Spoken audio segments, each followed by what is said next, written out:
time is valuable. That's why Lowe's Blueprint Takeoffs turn blueprints into quotes faster. Bring us your plans, and we'll generate itemized material lists to make quoting easier so you can get back to building. Plus, at the Lowe's Pro Desk, you get access to thousands of building materials not sold in store. And when your order's ready, we'll deliver everything to the job site. Improving is easy at Lowe's.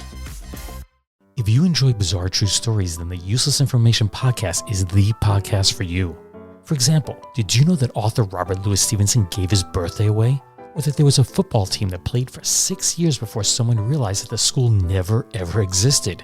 Or that a dog in upstate New York was once placed on trial for murder? Well, to hear these and hundreds of additional fascinating true stories from the Flipside history, be sure to check out the Useless Information Podcast. That's the Useless Information Podcast, podcasting worldwide since 2008 and available on Apple Podcasts, Spotify, or wherever you're listening right now. Be sure to check it out.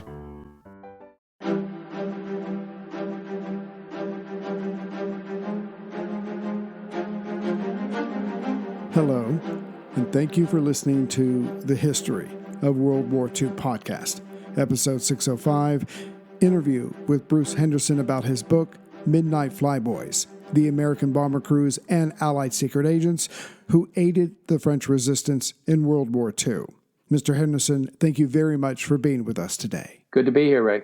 Thank you. So I see that you've written over 20 nonfiction books. You're a former newspaper reporter, magazine editor, and field producer for television news.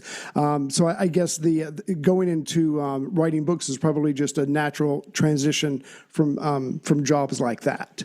Well, it was, starting out with newspaper articles for a number of years, and then I wanted to spend more time on the articles, and I became a magazine writer. And then at some point I thought, well, instead of spending a month on a magazine article, let me spend a year on a book and get more into a interesting story. And that's what I've been doing ever since. Right. No, I'm glad you did, because I was looking at some of your past books, and I certainly hope we can make some kind of agreement where you can come on the show, because you've covered a lot of subjects on World War II, and you've gone into detail, which books allow you to do, whereas magazines and newspaper articles don't let you do that. So I'm certainly glad that you've done that. And I'm certainly hoping that where you're at, your weather is a lot better than mine, because Mother Nature is currently punishing us right now. So I hope you have it better than we do. Well, in California, that punishment is rain for a day and a half, so we can't complain. The sun is out again. And again, I would love to have you come on and talk about some of your other books, but we'll cover that later. So let's just jump into this. So everything that the Allies have done in Europe and the Mediterranean is building up to this moment, the Channel crossing. But there's always more that you can do. There's always something you can do to make it better, because if you get it wrong, you're going to lose lives, which brings us to Operation Carpetbagger. So if you could give us a little bit of background about that and how it fits into the larger Operation Overlord, please. Well, in fall 1943, when we were still about 8 or 9 months away for the anticipated return to the continent, if you will, of the Allied armies, Eisenhower and his brass decided that they needed to do everything they could to strengthen the resistance forces, particularly in France, where they were, of course, going to land. And there were already about 60 networks, resistance networks set up, most of them by the British intelligence, because they were ahead of us, got into the war a couple of years before we did, and were also a couple of years ahead of us in terms of intelligence operations in Nazi-occupied France. Right. And so they had these networks, but the British were doing what they could to supply them, but most of the British bombers were undertaking the nighttime bombing, strategic bombing campaign deep into Germany. Mm-hmm. They wanted to pay the Germans back for all the bombing they were getting in London. Right. So they didn't have a lot of planes that they were dedicating to parachuting supplies into the resistance forces in France. Mm-hmm. And Eisenhower decided he wanted some squadrons, U.S. Army Air Force squadrons, dedicated to that. And there were 3 squadrons of B-24s that had been flying low-level anti-submarine missions over the Bay of Biscay, which is off the coast of Spain. And they were used to flying solo as opposed to a large formation. They were used to flying low altitudes, looking for, submarines under the surface. And so they seemed like they would be a good group to bring in to do the kind of missions that they were going to have to fly to get these supplies, and intelligence agents parachuted into France. So that's really how it started. And about December of 43, these squadrons ended up having their own base in England, and were gearing up to do Operation Carpetbagger. Right. So I appreciate that. So basically what we're going to do is we're going to help those on the ground who are already there as much as we can before we get there. That makes total sense. And you anticipated my next question about why the B-24 Liberator was selected, because I've talked to enough World War II enthusiasts where everybody has their favorite bomber. So I was going to ask you, at the risk of upsetting so many of those who might have chosen another airplane, I guess for the very reasons that you said, that was probably the best plane for the conditions that were needed to be able to go over France and do things like that. It was, not only were they the best crews that had been flying similar missions, but right. The B-24 was considered the best U.S. bomber to fly these missions. First of all, they were faster than the B-17s, and they could actually carry more payload than the B-17s. They had a greater, they had good range, and so they were, of course, a four-engine bomber, as was the B-17. The other thing that was different about the B-24s,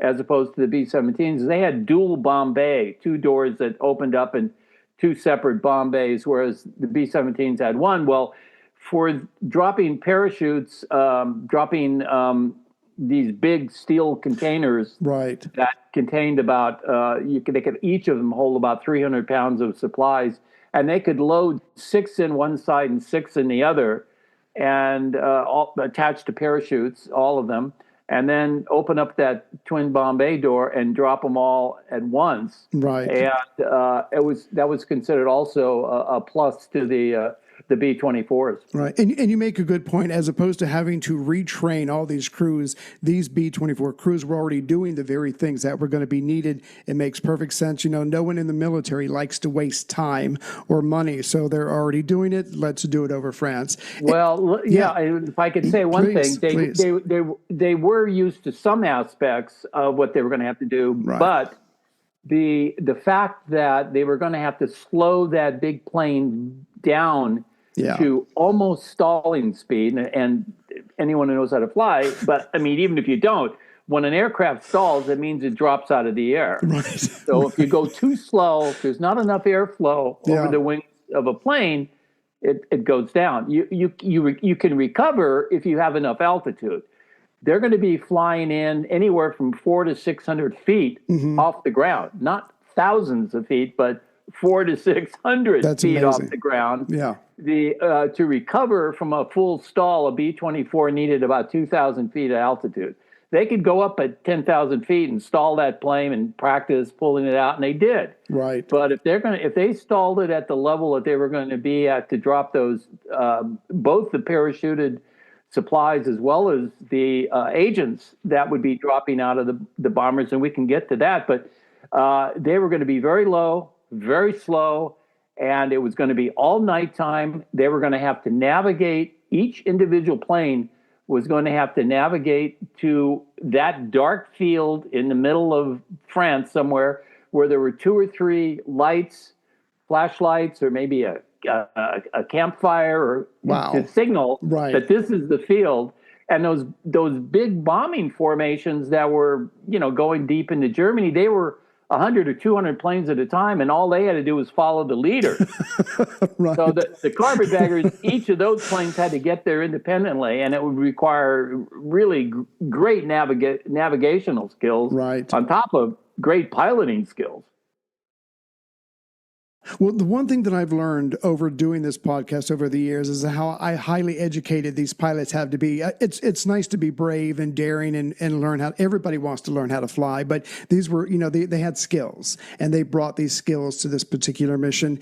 And we think about all the people that parachuted out. Yes, they're very brave as well, but these pilots, they're risking their lives night after night after night, flying very slowly, flying very lowly, lowly. And again, it's just a very risky thing. Well, and again, it wasn't only the pilots. There were 8 men in the crew. Right. And so there'd be a pilot, a co-pilot. The guys that really impressed me, again, I kind of alluded to, were the navigators. Right. Had to get it right. They had their maps. They in fact had their back turned.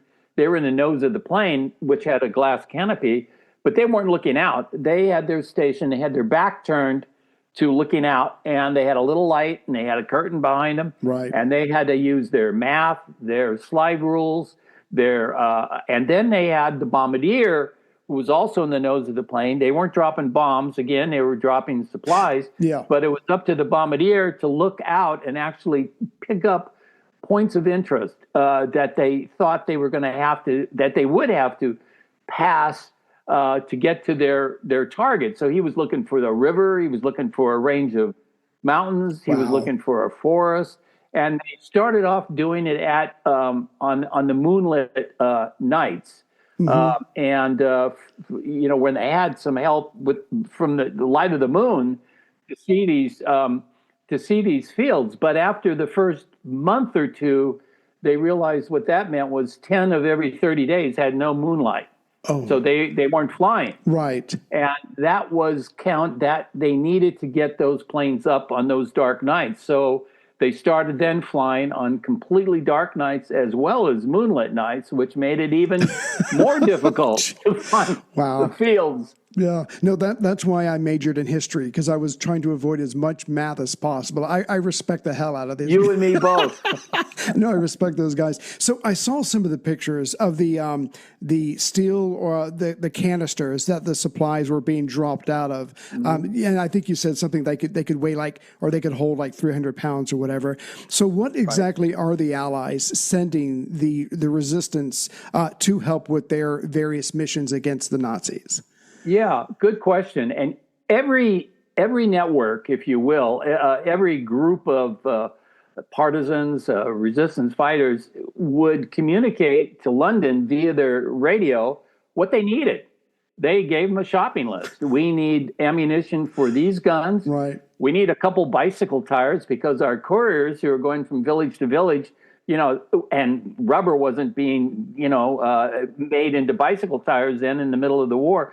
But we need some of those. And they had a shopping list, very specific. Right. And so then back at the base, at the carpetbagger base, they would put together a shopping list, say, and this one particular plane is going to go to this particular place tonight. Right. And this is what these folks need. And they would load that into those 12 containers and put it in the plane, and then they would go fly. Hopefully they would find the right field. Right. And in some cases, they would have to, they didn't see the lights in the field. Maybe something happened on the ground. Yeah. They weren't going to drop blind. They weren't going to just drop it, in the dark. Right. And sometimes they, maybe 25% of the times, they would have to turn around and bring those supplies back to England. Then it got even more complicated. Right. Because they wanted to take them out the next night to the same group. So they had to put them aside and mark them and go, these are the items that are going back. We're going to try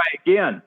So it was quite a deal. Because it's almost like UPS getting backed up with their deliveries. But and again, that's another thing that most people don't think about, the logistics, the organization to make sure that even though we couldn't deliver it on Tuesday night, it's going to go out Wednesday night and it's going to go to the right place. Again, not sexy, but very important. And all this stuff had to be organized. And I'm sure that took a lot of manpower as well.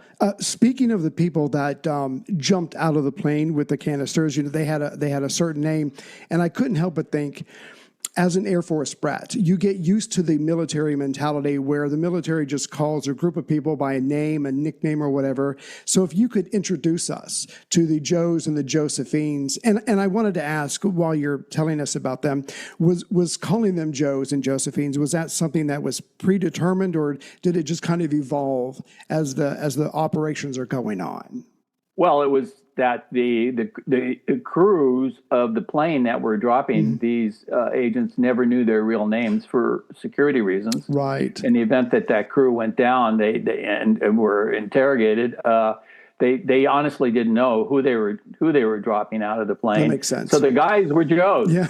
And then when they start, Joe, why not? I guess it could have been John or Bill, but it was Joe, and I don't think Eisenhower had anything to do with selecting that name, but it became Joe's. And then when they started dropping women, and I thought this was very, very interesting aspect, that they were dropping women agents, and they became Josephine. And it was just, it was sort of the natural course of things. But when I set out to write this book, I loved the flying part a lot, but I also wanted to know what became of those supplies that they dropped on the ground. How were they used?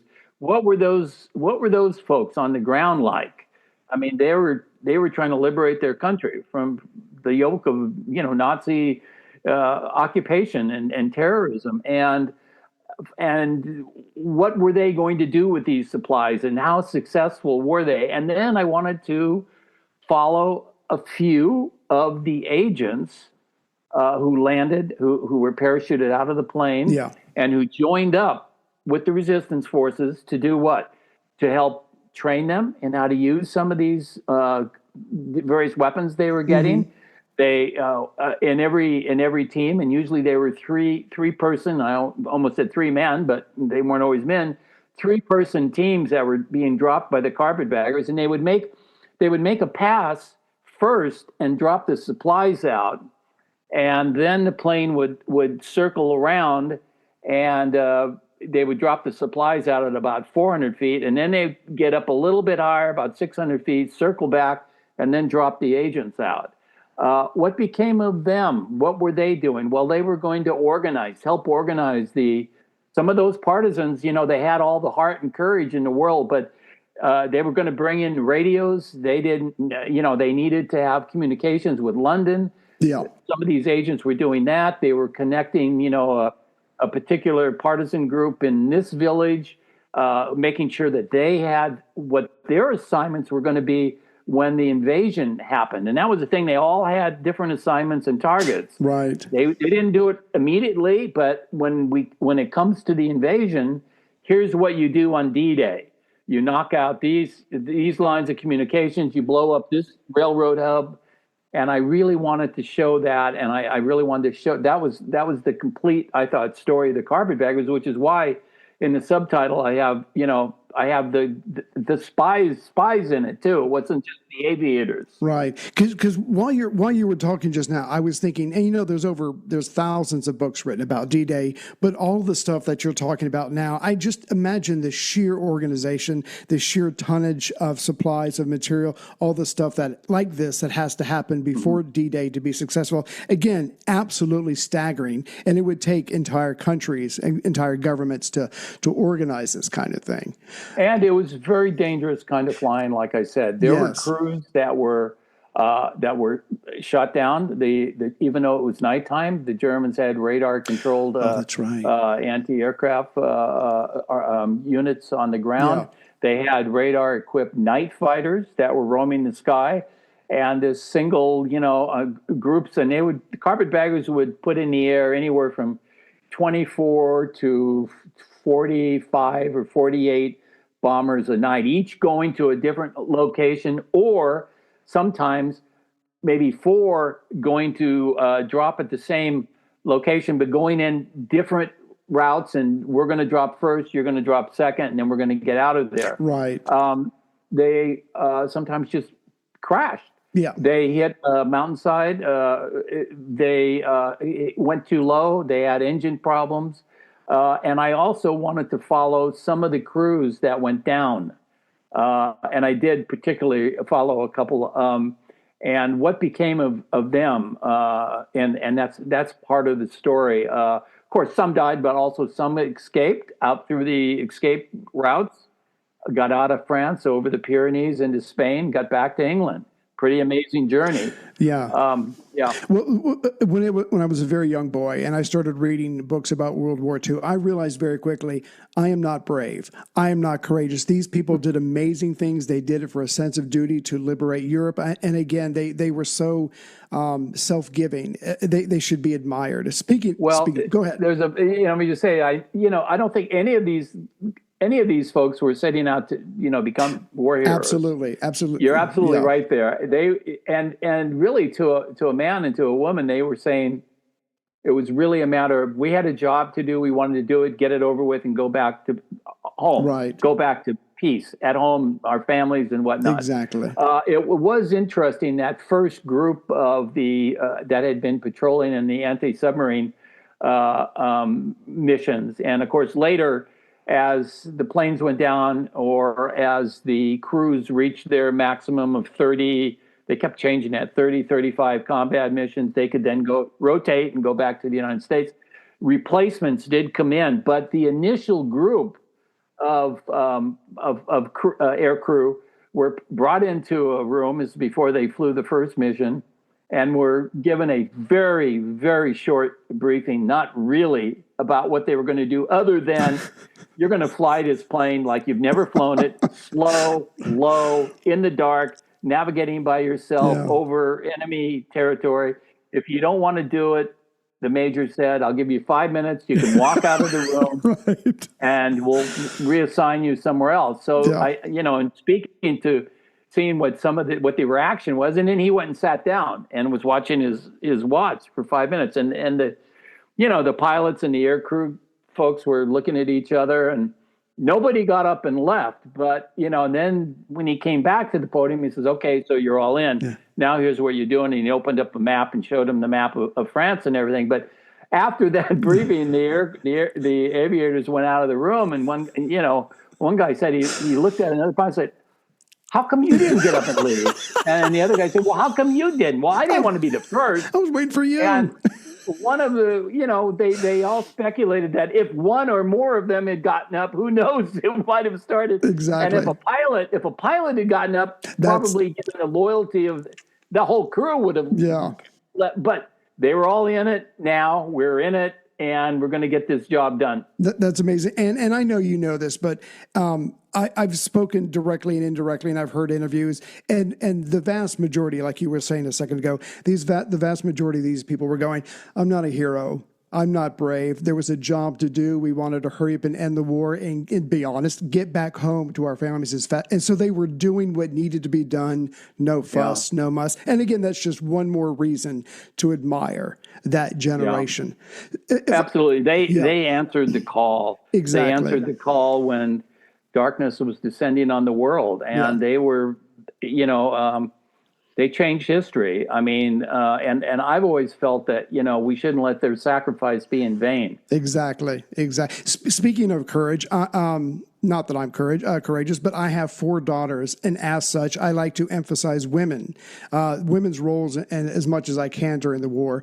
Could you tell us a little bit about the British agent Nancy Wake, because she was pretty badass, pretty amazing woman. Yeah.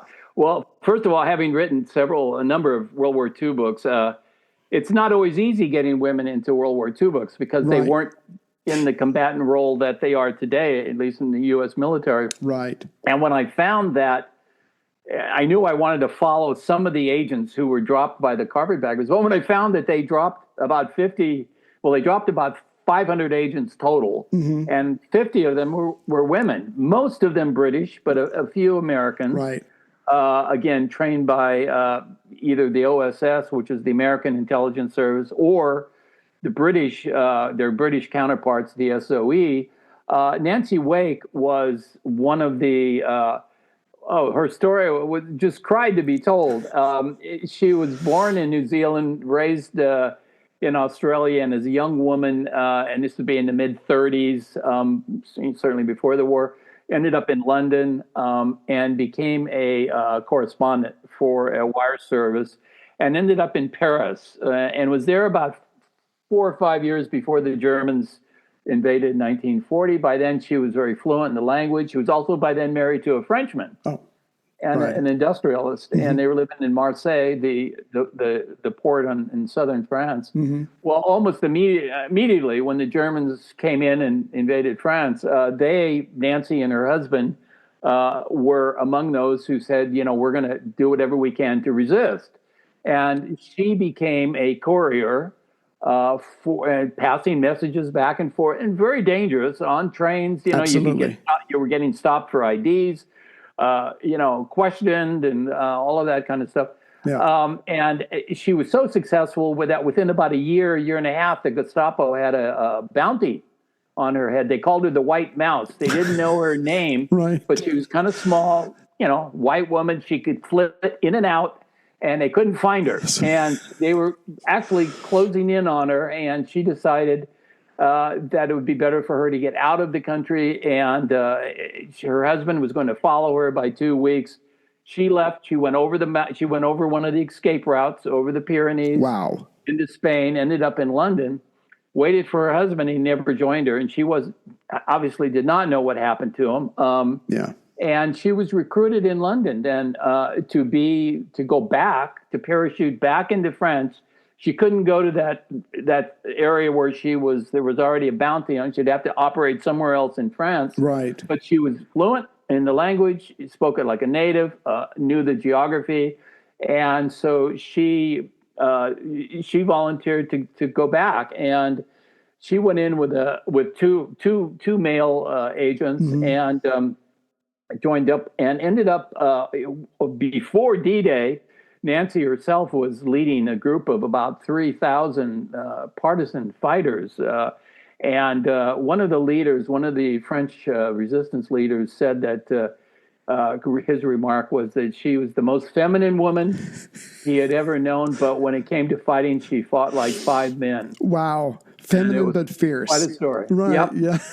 No, that's absolutely amazing. And again, if you had gone back in time and told her, oh, by the way, you're going to be operating undercover in France, German occupation, what?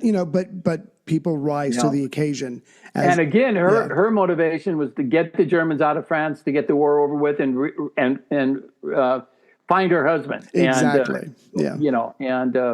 We won't tell the whole end of the story because you've got to read the book. Exactly. No, absolutely.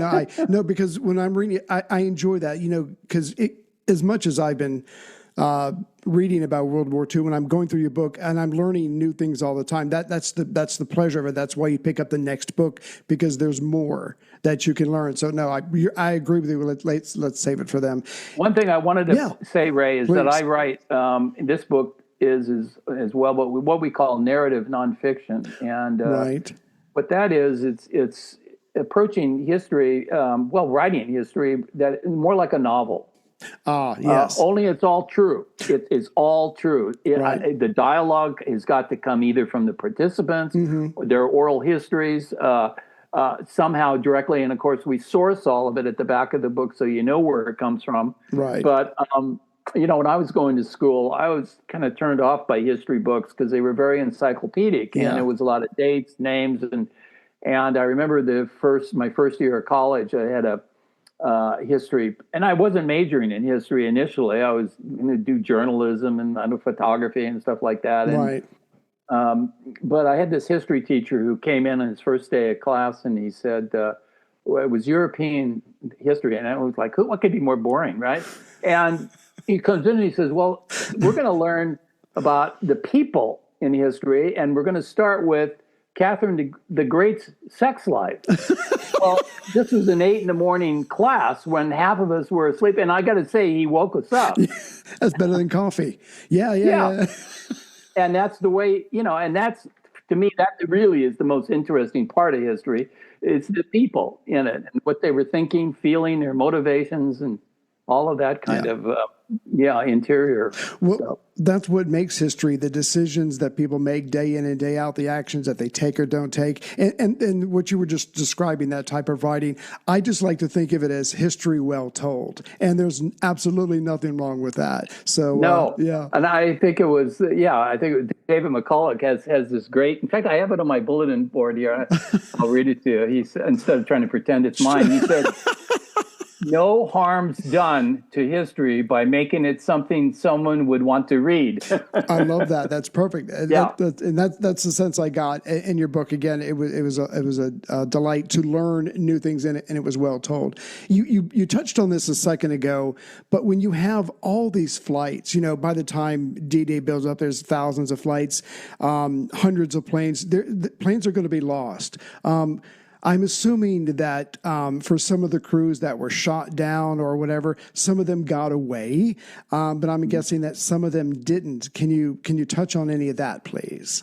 Well, they started, the Carpetbaggers started with about 200 pilots and about 1,500 enlisted men, and some of the enlisted men that would include the air crew as well as, of course, the support personnel, the maintenance, and that type of thing. Right. But they lost in the course of essentially about 9 months of activity, because when first D-Day came in June 44, and then France was liberated within a couple of months. Mm-hmm. Then they did, after that, they didn't do any more of the flights into France because France was, the Germans were on their way out. Right. They did a few flights to the resistance forces in Belgium and whatnot, but 90% of their efforts were in that 9-month period of when they were dropping in to the resistance forces in France. They lost 44 aircraft and about 220 air crew. That would include the pilots as well as enlisted men on those planes. Right. A good number of them that went down, or either partial crews or in some cases entire crews. Right. Made it out, parachuted out. The pilot was the last person to leave the plane. That was the ethos of the bomber pilot of World War II. Yes. Was that, he stayed there to get everybody else out, because if he left early, the plane flipped over, nobody was going to get out. Exactly. So often it was the pilot would be the last, and and in some cases they were the only one that didn't get out, but they would always be the last out. And so I did follow a couple of these. Some of them became prisoners who were captured. One of them in particular, a navigator named John Meade, mm-hmm. was. I thought very interesting. I should say navigator. He was actually the bombardier on the flight. Right. He connected once he landed by parachute. Again, the plane crashed, but they all got out, even the pilot on his plane. Good. And it was interesting. These 8 guys, even though they jumped out of the same plane in the middle of the night on the same mission, once they landed on the ground, none of them connected with each other. They all had different journeys. And that was... they just were in the forest in the dark, and one guy was going this way, one guy was going that way.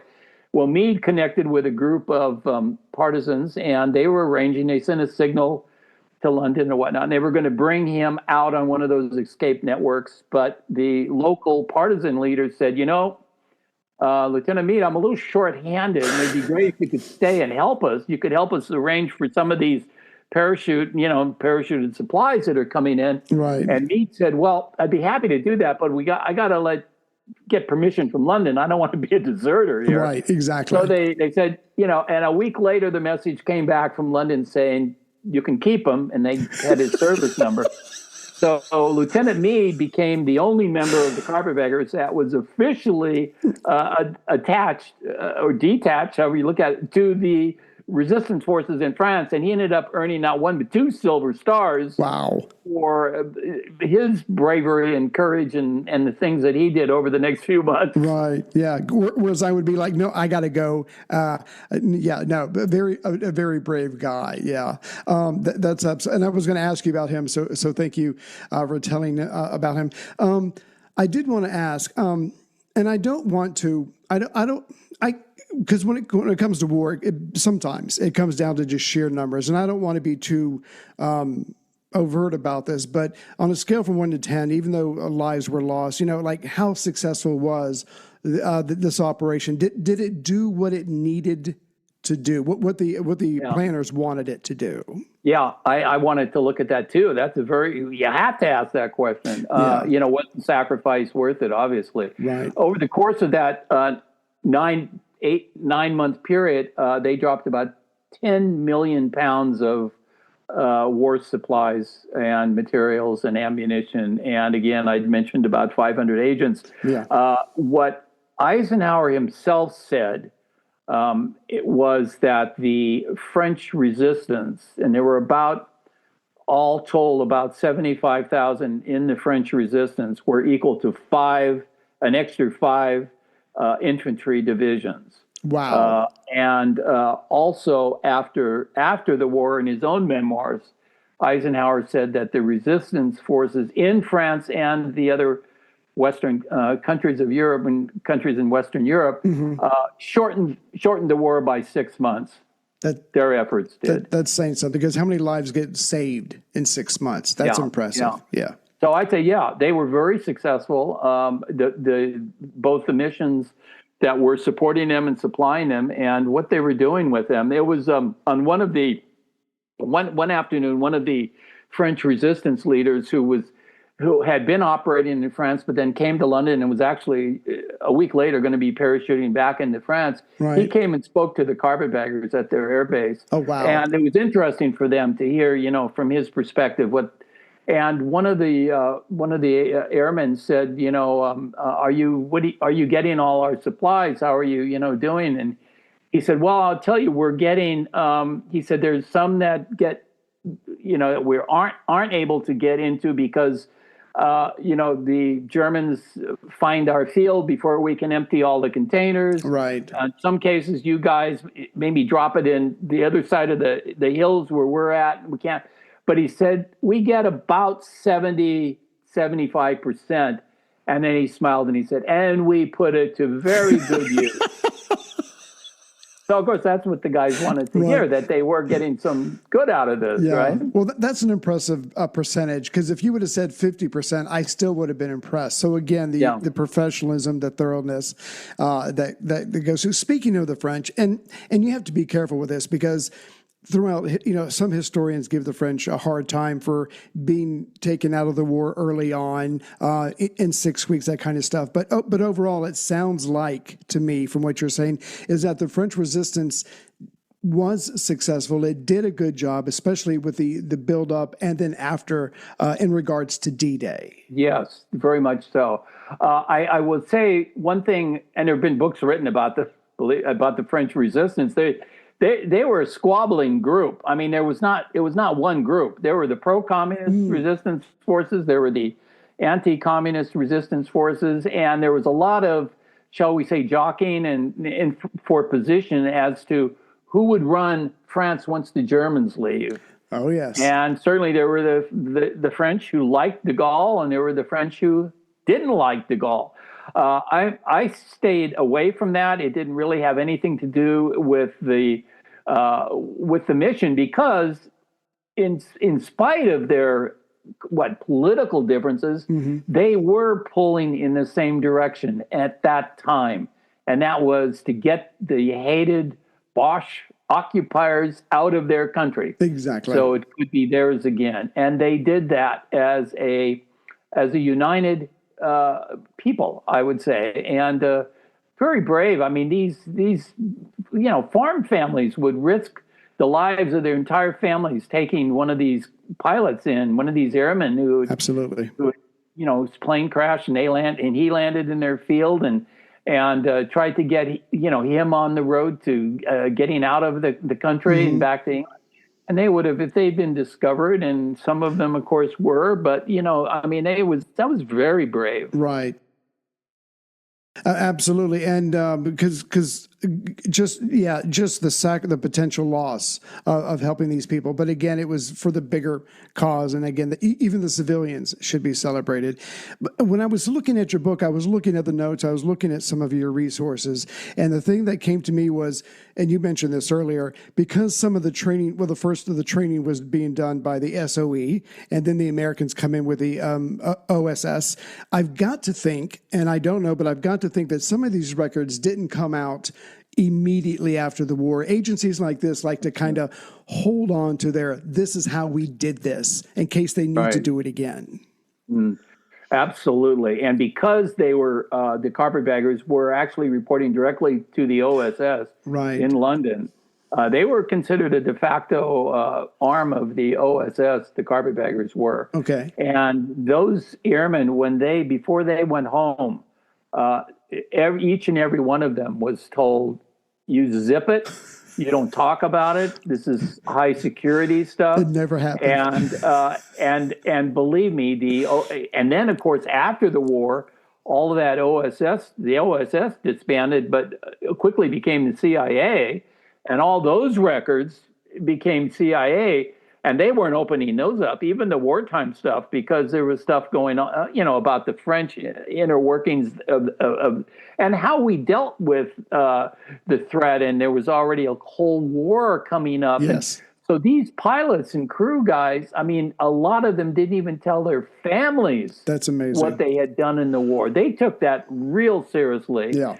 And the actual files, archival materials of this mission, this whole carpetbagger, it didn't come out until about 50 years after the war. Wow. And it got declassified. And even then, going into it as I did, it wasn't like all of the records are in one room where you can go and access it. I wish it was that easy. Too easy, exactly. Yeah, it's in different pieces and here and there and archives, and you got to know almost what you're asking for before you find it. And if you don't know what's there, it's hard to ask for it. Exactly. Yeah. No. 22. If you, I guess you have to become a information detective, a historical detective to try to. And sometimes you don't even know what you're looking for. You're just looking. Right. That's a part of the process as well.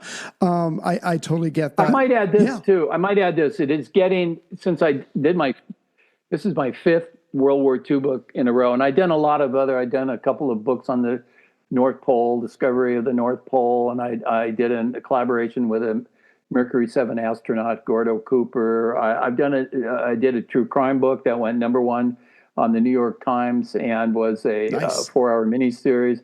I've done a lot of, but when I did my first World War II book about 10 years ago, I so loved it. I so loved that meeting and talking to that generation that I committed. I said, I'm going to keep doing these World War II books as long as there's an audience for them. But there's a marked difference now, from they're harder to find World War II veterans now. We're losing them. There's only of the 16 million Americans that served in World War II, there's only about 40,000 of them alive today, and that number will be halved next year. And even that sounds to me like almost too many, because in this particular book, The Carpetbaggers, there were only 3 of them alive. Wow. When I started, and one of them just died at 105. So there are 2 of them left now. So we have to find the information in ways other than sitting them down and interviewing them. And I miss that, because I loved going to them, spending a few days with them in their city, breaking bread with them. Yeah. That's largely lost. We have to find oral histories. We have to find memoirs that they've written. I always reach out to the families, and a lot of families have, trunks in the attic that, grandpa or dad or their uncle had. And that's a bonanza for, an author like myself, letters, journals. So we have to find other ways to get to their feelings, their thoughts at that time, if we're going to, tell this story. Absolutely. And again, as someone who is getting up there in years. Just imagine doing something at age 20, 21. You do something incredible like World War II for 3 or 4 years, and then you live to be 105. So you have those memories, those experiences for just decades afterward. I mean, it's something I can't even comprehend. And like you said, some of them never talked about it because they were told not to, and they got on with their lives, which is the whole point of winning the war, so you can get back to normalcy. Again, Absolutely. And not to be too sarcastic, and I apologize, but you think of younger people today who can't wait to post something on social media. Oh, this is my breakfast, or this is, and here's guys and women who never talked about. That's right. Anyway, I mean, they're just to me. That was the thing in my own family. My dad was in the army in Europe, and he was actually in Belgium when the V1s and V2s were coming in. Right. He was at the port of Antwerp, and it wasn't until toward the end of his life where he started saying, "Yeah, that was so stressful with those rockets coming in." And there was one guy in his outfit. He said that his hair turned gray in 6 weeks. And but those little things he didn't talk to me about, growing up. I mean, he wasn't telling war stories, and it was a different generation, that's for sure. Right. Well, I think we're all very thankful that they were who they were and did what they did. So, absolutely incredible story, Mr. Henderson. Thank you very much for coming on. Thank you for this book, and I hope I can entice you to come back because I would really like to talk about. Let's see here, Bridge to the Sun: the secret role of the Japanese Americans who fought in the Pacific in World War II. Again, I'm assuming part of this book is about them showing, hey, I am an American. Hey, I am loyal. Let me prove it to you by doing my part of it. So again, if we could talk about that in the future. Great story. And they were really underappreciated. And my gosh, their families were being held behind barbed wire in the United States, and because they weren't trusted. And now we needed them for their language skills to go into the Pacific to help our troops. So I'd love to come back and talk about that. Excellent. Thank you very much, sir. So again, for everybody, this is Midnight Flyboys, the American bomber crews and Allied secret agents who aided the French resistance in World War II. Once again, Mr. Henderson, thank you very much for your time today. My pleasure. Thanks, Ray.